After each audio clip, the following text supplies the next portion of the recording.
Hi, you eight. Welcome to week 5 of your genetics learning unit. This week, you'll be looking at everything related to genetics vocabulary and Punnett squares, and you will need everything from this week in order to complete the following week successfully. So what does this week look like? Well, the ultimate learning aim for you is to firstly learn some of the vocabulary necessary for this lesson. The end game for this lesson is to be able to successfully answer some questions and problems regarding dominant and recessive genes, dominant and recessive outcomes, particular reasons why an organism might look a certain way, and connect it to their lineage, their parents' genes. So grab something to write with and take note with. You absolutely do need to take notes. It will help you with the quiz that we have for this week, and I'll have some additional formative assessment for you as well. Okay. So this is not a new word for you. You should be becoming very familiar with the word chromosome. So chromosomes are structures made of condensed DNA, so tightly wound strands of DNA within that nucleus. And this is what one might see if we had to spread our chromosomes out in a row like this.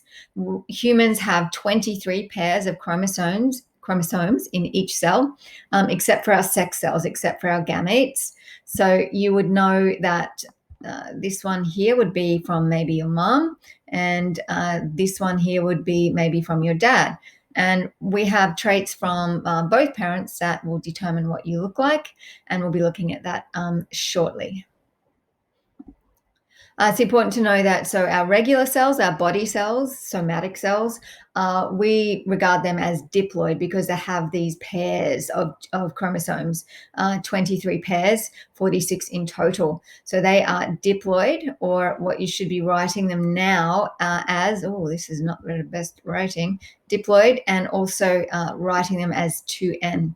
So a reminder that humans have 23 pairs of chromosomes. We know our regular body cells as diploid, and you can also show them as 2N, but not our sex cells, not our gametes, where they only have one set, one from your mom, one from your dad, and we show them as N, haploid. Your next term is fertilization. Now you can spell this with a Z or an S, I don't mind. But fertilization, just to be super, super clear, is when you have the fusion of an egg and a sperm. So you have your egg from your the female, the sperm from the male, and this can be in animals, this can be in plants. And when the egg and the sperm come together, that is called fertilization. The egg chromosome and the sperm chromosomes are added together. So you have those two haploid cells, N plus N, they're added together to make a complete set of chromosomes, 2N, diploid. So when you have your two haploid cells that fuse together in fertilization, that then forms a diploid cell. It has the complete set, 23 pairs of chromosomes that make up a human. So this diploid cell is the result from a sperm fertilizing an egg. And then it will copy itself many, many times through the process of mitosis and form the embryo and eventually you. So just remembering that the zygote is the result of the haploid from the male and the haploid from the female coming together to form a diploid zygote. So guys, that term is zygote. So to recap that term, you have the haploid the haploid cell, the sperm cell, which has 23, not 46 pairs. It simply has 23 chromosomes in here. This is all the genetic information from the male side of the situation.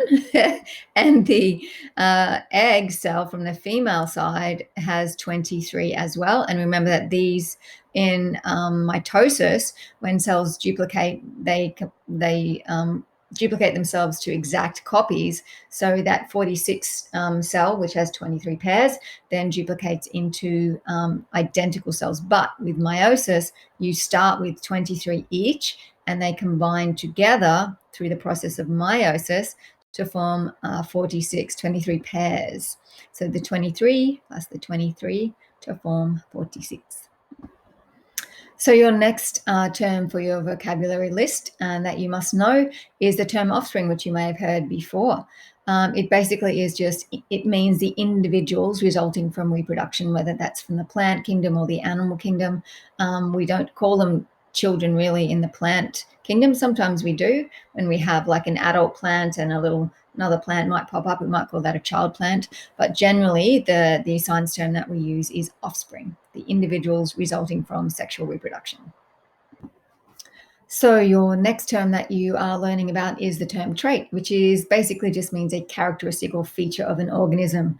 So we'll be focusing on things that aren't personality-wise, I think you might say. So that person is a great dancer, or that person is really funny, or he's always happy. Not those character traits.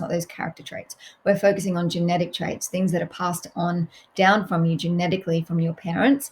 For example, perhaps it's the color of your eyes or the shape of your face, or if you have attached or unattached lobes, or it could be the color of a particular flower or the height that a flower might grow in the plant kingdom.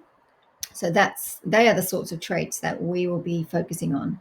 The features of an organism determined by the genes given to you by your parents.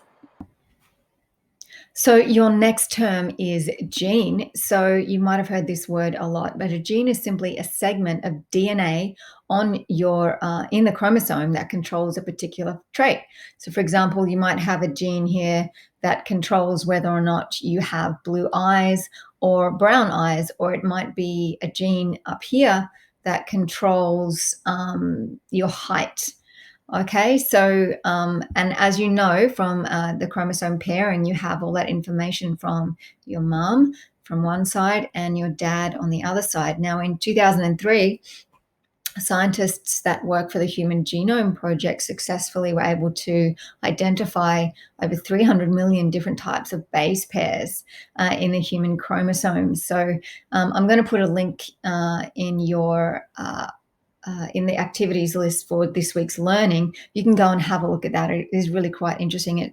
It'll show you on what number chromosome, that you might find, say, the susceptibility that you might be to having Parkinson's disease or lymphoma or things like that. So it really is quite amazing. And those scientists actually won the Nobel Peace Prize for their work in this type of science. And funnily enough, it coincided with the 50th year that Watson and Crick first made their amazing and groundbreaking discoveries with chromosomes and genetics. So just to clarify, a gene is a segment of DNA that controls a particular trait. And remember, we have about 2 meters within of genetic material within each and every one of our cells. So when you are given genes from your parents, what happens? They're not exactly the same. Now, an allele, this is the new term that you need to know. An allele is a version of a gene. So what happens when you have those, let's grab a pen. When you have the egg cell from the mum, which is haploid, so we call that N and N. And when we have the baby cell, so when the egg and the sperm fuse and fertilize, and we have the baby cell, which has everything it needs, all of those genes. It has 23 pairs of chromosomes. It's taken 23 from the egg, 23 from the sperm. They've joined together in partnership, and now there are 23 pairs, 2N. So now the cell is diploid. So let's look at one set of genes, okay? So let's imagine this one here. Let's call this gene number 3, for example. Now, chromosome number 3. So looking at chromosome number 3, you have chromosome number 3 from mom and chromosome number 3 from dad. And let's see this image here depicting that, okay?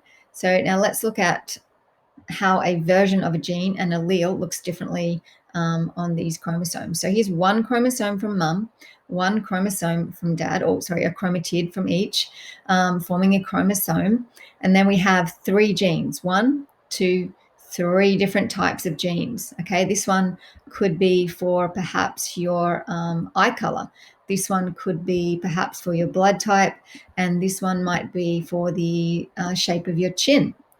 Okay, so there are 3 genes, but there are 6 versions of those, 2 versions each of those individual genes. So overall, we have 6 different alleles here. 1, 2, 3, 4, 5, 6. This is just an example, very simplified. So diploid cells have 2 alleles for each trait. Haploid cells have 1 allele for each trait. Now, what might happen is, say that this is the gene for your hair color. You can notice that they're both A. One is an uppercase and one is a lowercase. And when we're talking about different alleles, there's always one that's a little bit more dominant and there's one that's a little bit more recessive. So we might say one has a little bit more power. It's not really power, but if you have a dominant allele, it will always appear instead of the recessive allele unless there's 2 recessive together. So in this case, there's a dominant, which is a capital A, and a recessive, which is a lowercase. So in this case, if your dad had, say, brown hair and your mom had red hair, you would have brown hair because that dominant trait, that brown hair trait, is dominant and will be dominant over that red hair. Okay, the only way that you could have red hair is if there were 2 lowercase or 2 recessive alleles that would allow that red hair to be shown. Okay, whenever they're dominant in the picture, then that will always be showing. That's what you will see. Similarly, down here we have a dominant B and a recessive B, a dominant G and a dominant G. So this, in this case, for example, if this was the shape of your jaw and both your parents had the same really similar shape in jaw, you would get their jaw shape. So have a look at your parents, see what similarities you have with them. Do you have the same shaped nose? Do you have earlobes that are attached or free? Do you have the same eye color? Try to have a look at some of those similarities that those alleles are showing. So the next word for you is genotype. It literally is your alleles that you are given from your mom and from your dad, and genotype, so an organism's alleles. So what does that mean? So on the previous slide, we looked at those different letters on those 2 pieces of information, those 2 chromosomes that your parents had given you. Now, just to clarify, they're not literally labeled A and A or B and B and G and G on your chromosomes. Okay, this is just a way that we show a different trait, a different allele. So you have a genotype for each trait, and we write it as a combination of 2 letters. So, for example, for this particular trait, which I just get my pointer and my color. For this particular trait, let's say that this is whether or not you have a big nose. Let's say a big nose. So we have A and A. So if we wanted to write your genotype, we would write it like this: capital A to show the dominant, and capital and lowercase a to show the recessive, to show your mum's allele, okay? Or we could similarly write it with the lowercase first and the uppercase second. It doesn't matter. For me, I prefer to write the uppercase first, the lowercase second. It just makes more sense for me. You might find other ways, that's fine. So you can write the genotype like this, capital first, or like this with the capital last. So let's look at the second one. We have a uppercase B and a lowercase b. So we'd write that as uppercase B or lowercase b for whatever this genotype was. So if somebody asks you to, if you are asked to write the genotype, this is what you would be writing, the letters to show the allele from your mum and the allele from your dad, whether or not they were dominant, uppercase, or recessive, and you're going to be learning those words again in a minute, lowercase. And down here, the G and the G, well, they are both uppercase, so you'd write them together, the same G and G, okay? So if you are asked to write the genotype, it's very different to writing the phenotype. Now, the phenotype is the physical expression of a particular trait. Now, phenotype looking pheno, physical. That's actually what we're going to see. And what you can see here is there are yellow peas and green peas. So the phenotype of these peas is actually green. All right. So the phenotype, we're going to focus on one in particular. So they're not all green, obviously. There is one yellow pea. So this one here we'll focus on. So the genotype for this pea is uppercase. Oh, we'll start again, shall we? So the genotype for this particular one, let's focus on that one.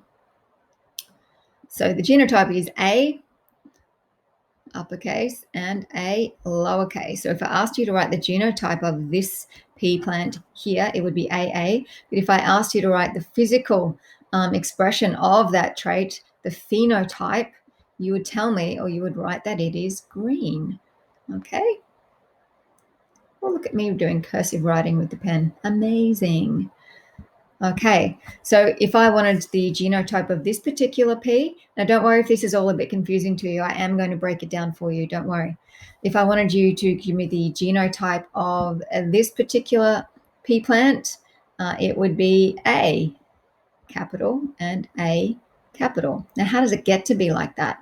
Well, if we have a look at the different parents, now when we're creating a Punnett square, and this is what this is. This is a square, and we put a cross in the middle. We've got 2 on each side. This is called a Punnett square, and the genotype for parent 1 is AA. All right, and the genotype for parent 2 is also AA. So how do we get the genotype for these other peas, which will then determine what it looks like, its phenotype? So we cross the A here and the A here into this first square to get the AA. And then we use this A and this A here to get the A and the A, the uppercase and the lowercase. Then over here, we look at this one here, the lowercase and the uppercase, and they go here, the lower and the uppercase. You see that? And then let me just change my pen color. If we look at, we need to do this square now. So if we look at the lowercase a here and the lowercase a here, they slot in here. So A and A. So I have 4 different, well, 4 genotypes. 2 of them are the same. We have A, uppercase and lowercase, uppercase and lowercase, 1 uppercase and uppercase, and 1 lowercase and lowercase. I'm going to talk about what that actually means next.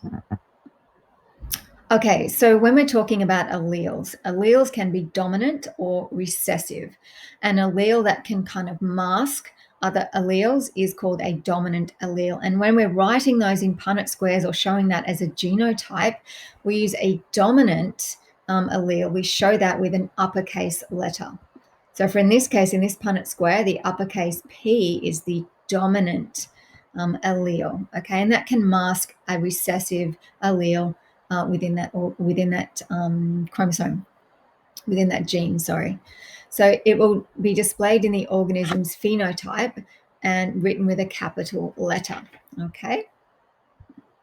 So you can see here in this Punnett square, I have the parent's genotype up here, uppercase, meaning the dominant, and the lowercase, which you'll learn about in a minute, called recessive, all right?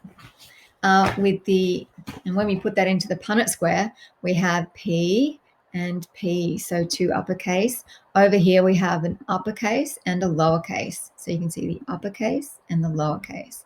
Uppercase, lowercase in this square here, uppercase, lowercase. And over here with the white flower, we have lowercase, lowercase, which lowercase and lowercase. So this flower here has 2 lowercase, meaning there's no dominant allele there. So it won't show that purple trait. It will show whatever the recessive trait is. And in this case, it is white. So in all other cases, there is evident that you can see that there is a dominant P here, dominant allele here. There's 2 dominant alleles here, and there's 1 dominant allele here. So whenever there is a dominant allele shown in a capital way, that will be what is shown. That will be what you can see, the phenotype. And your next term is recessive, so an allele that can be masked by a dominant allele. Okay, so it's the opposite. So dominant and recessive go together. One is the opposite of the other. It will only be displayed, as I said in the previous slide, it will only be displayed if the phenotype, if no dominant alleles are present. And you can see evidence of that here, where there is no dominant allele. So we have the lowercase p here and the lowercase p here, and they get shown in this square here. Okay, and you can see that the lowercase and the lowercase, there's absolutely no way there could be the dominant allele there, which is purple, only white. Okay, but in all other instances, we have two dominants, only purple. One dominant, one recessive. The recessive is always overshadowed or masked by the dominant, so the purple will show. And again over here, the dominant and the recessive color is, or the genotype is masked by the dominant genotype. So that phenotype will be, that will be shown is the dominant one, which is purple in this case.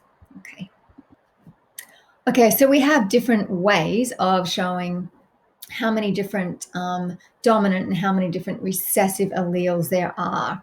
And one of that first term that we use will be homozygous. The other term on the next slide is heterozygous. So when you think of homo and hetero, for me, an easy way to remember this, so look at the prefix homo, meaning the same, zygos, referring to zygote. Okay, so if you're thinking about homo, thinking about the same. And a great way to remember this is the term homosexual. So if you have two sexes the same as homosexuals, okay, so homo meaning the same. So this has nothing to do with that in particular, but that's just a way of remembering it. You know, I like to give you tools to remember things sometimes. So homozygous means you're having two of the same alleles, so the same alleles for the same gene. There are, for example, if you have this one, the purple flower, homozygous dominant. So we have the dominant capital letter.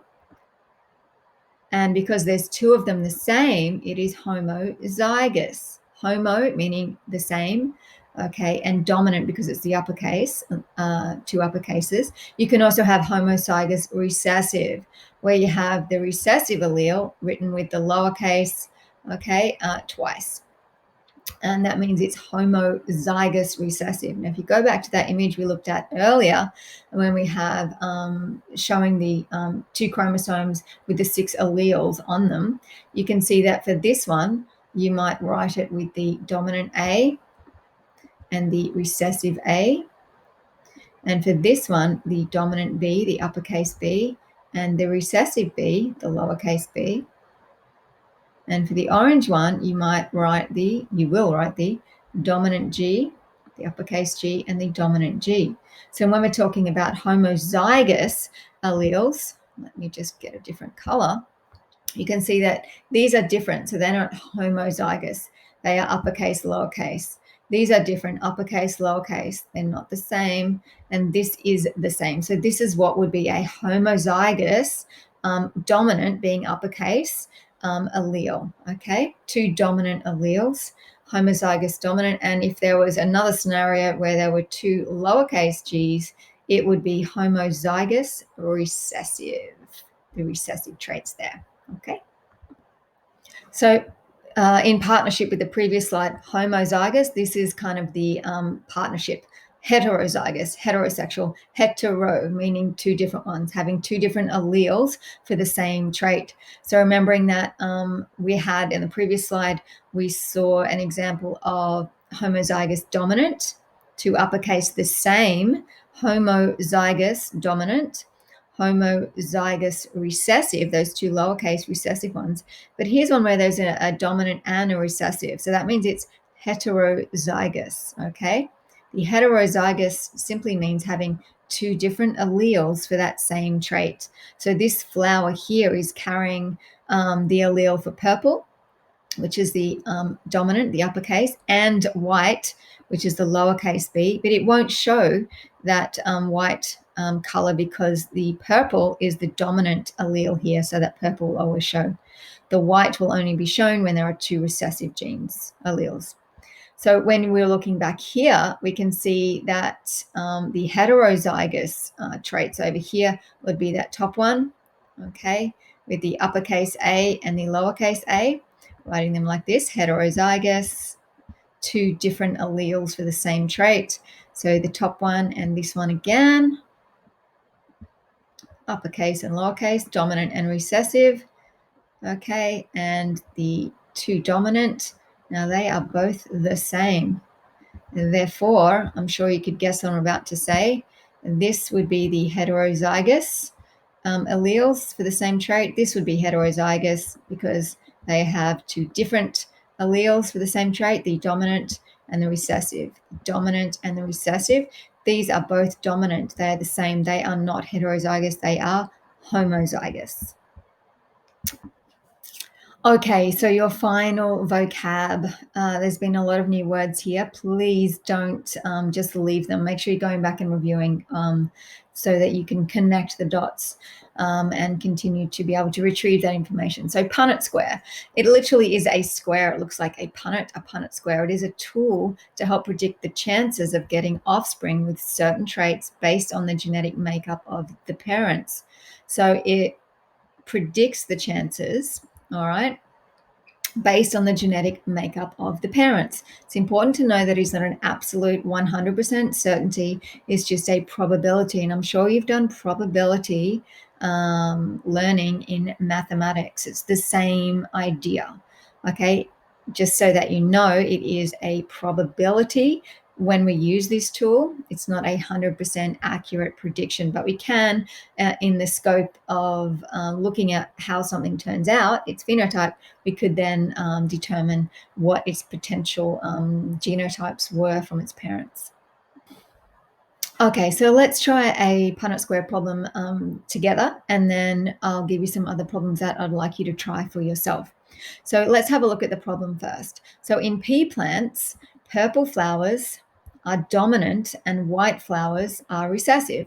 Now we use the uppercase P, the big P for dominant, and the lowercase p or the little p for recessive.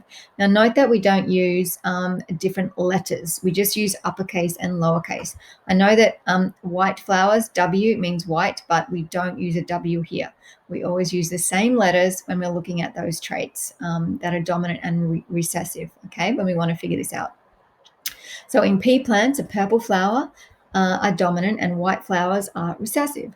There is a heterozygous flower crossed with a homozygous recessive flower. That just means that they are bred together. They have fertilized, the male and the female gametes have fused and they have crossed or mated. Okay, so heterozygous flower is crossed with a homozygous recessive flower. So what is the probability of the offspring having a heterozygous genotype, and what is the probability of having a white flower? Well, let's have a look at some of those steps that we can do first. So we look at pea plants. The purple flowers are dominant, and we have a heterozygous flower. So one of those flowers is heterozygous. So big P, little p, not the same, hetero meaning different, and the other parent is a homozygous recessive, homo meaning the same, and recessive is shown in a lowercase p. So the second parent will have a lowercase p, homozygous recessive. Okay, so let's look at what that might look like when we draw a Punnett square to try and solve this problem. So we figured out the genotype of the parents, all right, PP and PP, heterozygous dominant and homozygous recessive. Now we're going to figure out the different gametes the parents can make. Okay, so what's the offspring going to be looking like? So let's draw our Punnett square. And I'm sure when you're drawing these in your book, you'll be using a wonderful ruler and your work will look a lot better than mine. Okay, please do this with me. You can pause this video at any time, you know that. So let's put our parents. Now we know that when we have those gametes, when we know there's a big P and there's a little p, okay? So when we have your parents' genetic information and we have half of that is going into form that zygote. So you have some from your mother, some from your father. That's what we're doing with these Punnett square problems. So we can show our one parent with our dominant and recessive, heterozygous, and the other parent, that lowercase p, the homozygous recessive, lowercase. Okay, and now that we've done this, we put those on the outside. So the genotype of one parent goes here, and the genotype of one parent goes along here. And now we put it all together. So just excuse my awesome arrows. So one here, one here. So we've done that. Now we're going to figure out the different combinations you can make by combining different gametes from the two parents, and these go on the inside. Okay, so we have I'm just going to change my pen color. So we have a big P here, and that will be crossed with this little p here. All right, we can also have a big P and, sorry, this is a little p, my apologies, little p and a little p just here. So that's two little p's here. And then we have a big P and a little p, which we will write in here for this combination with that genetic material from the parents. And then we have a little p and a little p over here as well. Okay, so these are the possible combinations. All right. So we figured out the different combinations you can make by combining different gametes from the two parents. Next, we're going to answer the questions. So the question number one, what is the probability or the likelihood of the offspring having a heterozygous genotype? Now, heterozygous, meaning two different ones, genotype. We can see here, I'll just change my pen color. We can see here, there are a big P and little p, that is heterozygous. A big P and a little p is heterozygous. And these two here are homozygous, so they are not heterozygous. Okay, so we can see, and how do we show this? The probability, we could write 2 out of 4 because there are 4 possibilities, but the more common way to write that is there is a 50% chance, okay, of the probability of the offspring having a heterozygous genotype. Okay, so that's question number one. Question number two, what is the probability of having a white flower? Now remember that white is the recessive allele, and they are shown with a small p. And they're only shown when there's no dominant alleles there to overshadow or mask that recessive gene, that recessive allele. So we can see here that there are 2 recessive alleles, all right, and that means that that white flower will be able to be shown. So 2 out of 4, and these will be purple because the dominant the large P, the big P and the big P is here, so that will overshadow the smaller P's. So that means we also have a 50% chance of having a white flower when we cross a heterozygous flower crossed with a homozygous recessive flower, a 50% chance of a white flower coming out. So I'd like you to read this carefully and pause the video and try to work this out yourself by drawing a Punnett square and answering the questions accurately. Okay, so let's look at practice number 1. Hopefully you have had fun trying to figure this one out. So let's have a look. So in peas, we have round seeds. So round like this are dominant, and the wrinkled seeds are recessive. So let's write that up here. So round seeds are dominant and wrinkled are recessive, lowercase r, R and R. A homozygous dominant plant is crossed with a homozygous recessive plant. So let's have a look at what the genotype for that might look like. So that one parent will have a homozygous dominant. Now you know that the dominant is the capital R, the big R, and homo meaning the same. So we'll have 2 the same.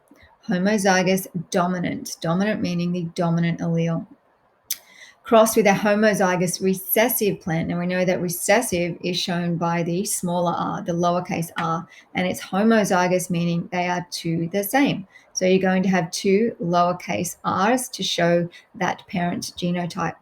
So let's look at the questions. So what percent of the offspring will have wrinkled seeds? So what we need to do now that we have the genotypes for each parent is create your Punnett square.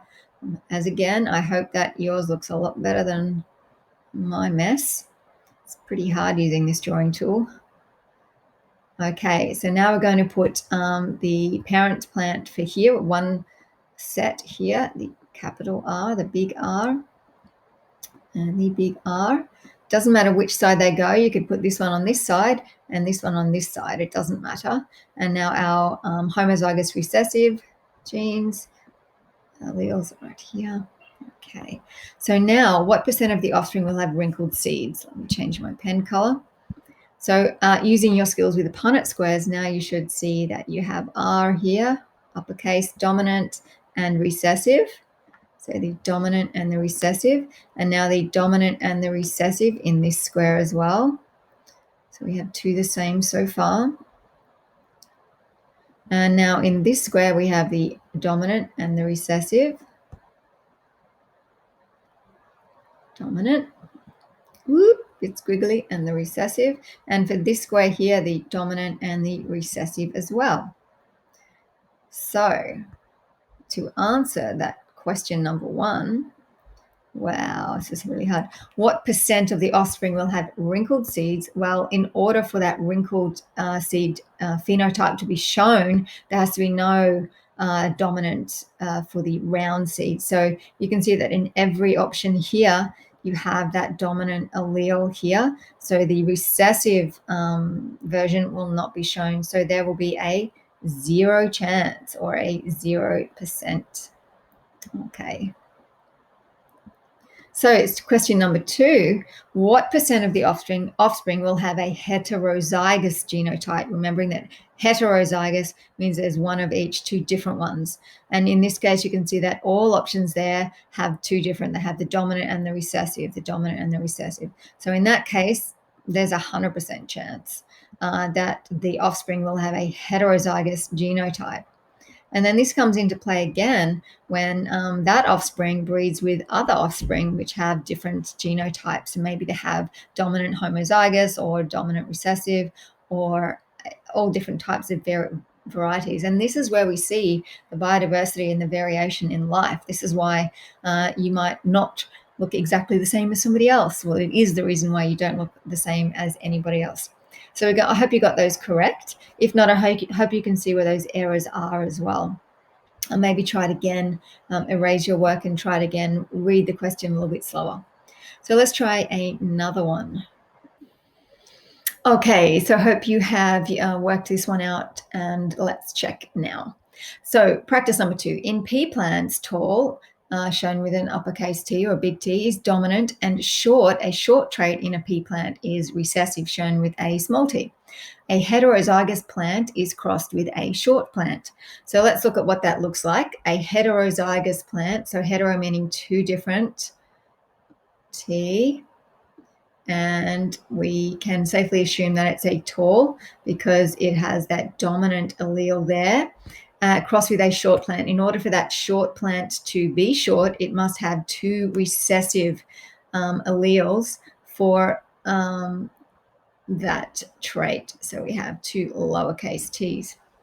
So we have a tall plant, a heterozygous plant and a short plant, which we can see they have two the same, so they're actually homozygous.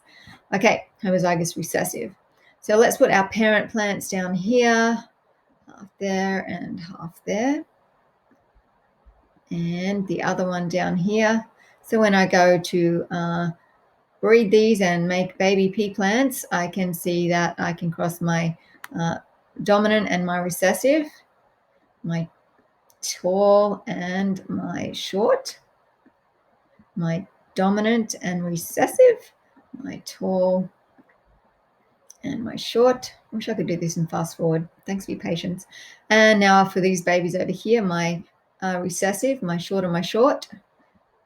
And there's no dominant in here, so you could assume safely that this would be a short plant. And for my final one, the recessive T, lowercase t, lowercase t. So the question asks you, what percent of the offspring will have the tall phenotype? Okay, so let's have a look. In order for that tall phenotype to be shown, to be seen, it needs to have the dominant allele there, which it does have here. You can see that uppercase, and here uppercase. So the answer to that would be, so 2 out of 4, 50%. All right, and the next question, what percent of the offspring will have a homozygous genotype? Now, remembering that homozygous means two are the same, but it doesn't stipulate, it doesn't say if it's homozygous dominant or homozygous recessive. So therefore, the options could be, if it was homozygous dominant, it would have a genotype like this, or if it was homozygous recessive, it would have a genotype of this. Okay, and I can see over here I have homozygous recessive, homozygous recessive. So 1, 2 out of a possible 4. Again, it gives me a 50% chance that the offspring will have a homozygous genotype. And in this case, it's recessive. So I hope you got that right. Okay, so this one's a little bit more of a challenge. So we're going to break it down a little bit by bit. So in pea plants, green peas are dominant and yellow peas are recessive.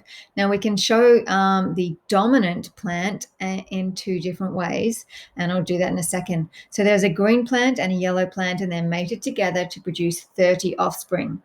Now, of those 30 offspring, 17 are yellow and 13 are green. So the question asks you, what are the most likely genotypes of the parent plants? Most likely, remembering that this is all probability as well. So for a pea plant to be green, it can have a genotype of homozygous dominant, where you have those two dominant traits, and it can have as well, it can be two different ways, as you've been learning during those previous Punnett Square work. It can have heterozygous dominant, where you have your dominant uppercase G and your recessive lowercase g. So in both cases, this one and this one will yield a green pea. Now with yellow peas, it must have both recessive alleles there. So the lowercase and the lowercase. If there was an uppercase, then the yellow would not be able to be shown. So in this case, in order for a pea plant to be yellow, it must have a homozygous recessive. Okay, so we're going to do this a couple of ways to try and answer this question. Because there are two options here, we're going to draw two different Punnett squares. Okay, so let's try this with option 1 and then with option 2. Let's have a look. Let's put these parent types up here. So here's my homozygous dominant. And so again, you've got a green plant and a yellow plant. So these are the genotypes for the yellow plant, which we're going to put here, the lowercase g. Okay, and then we're going to pair them together. They're going to have babies, and we have G uppercase, so dominant, with the recessive, which is this one and this one. And then we again pair this one with this one, so we have a dominant and a recessive. Now we pair this one with this one, a dominant and a recessive. And then this one with this one, which is dominant. I'm guessing you're seeing a pattern here with recessive. All right, so there's one option, okay, that we can see an outcome for using the genotype from the dominant homozygous. Let's try the dominant heterozygous in a different Punnett square challenge. Let's change my pen color again, and I can draw another Punnett square over here. I'll just pause while I draw. Okay, didn't make you sit through that. So here's our heterozygous dominant, and we'll put that parent plant up here with half its genetic material here and here. And then we have the recessive. Again, the same will go here, the two lowercase g's right here. So let's match it up and see what we can get. So dominant and recessive, uppercase, lowercase, dominant and recessive. And then we match the dominant with the recessive again. It's all in the way you hold your tongue when you're writing. And then we have the recessive and the recessive over here. So two lowercase, recessive, recessive, and then recessive, recessive again. So hopefully you're starting to see the outcome here to answer the question. Now, the likelihood of, over on this first one that we did, number one, we'll call that number one and number two trial, the likelihood, most likely genotype of the parent plants here, if the offspring from 30 offspring, okay, so this is the question, of 30 offspring, 17 are yellow and 13 are green. We can see in scenario one, all of them have the dominant allele there. 1, 2, all of them have it. So the most likely outcome from that is they're all going to be green. They all have that dominant pattern there. But over here, just change my pen color again. Over here, we have the heterozygous GG, but we also have the recessive, the homozygous recessive. So we're going to get green and yellow plants here. From those 30 offspring originally, 17 are yellow and 13 are green. So saying there's 13 here, you've probably got a bit of a 50%. So maybe 15 of those 30 might be green and 15 of those 30 might be yellow. So you can see that that's super close to being 17 and 13. Okay, so 17 yellow, this one here, and 13 green.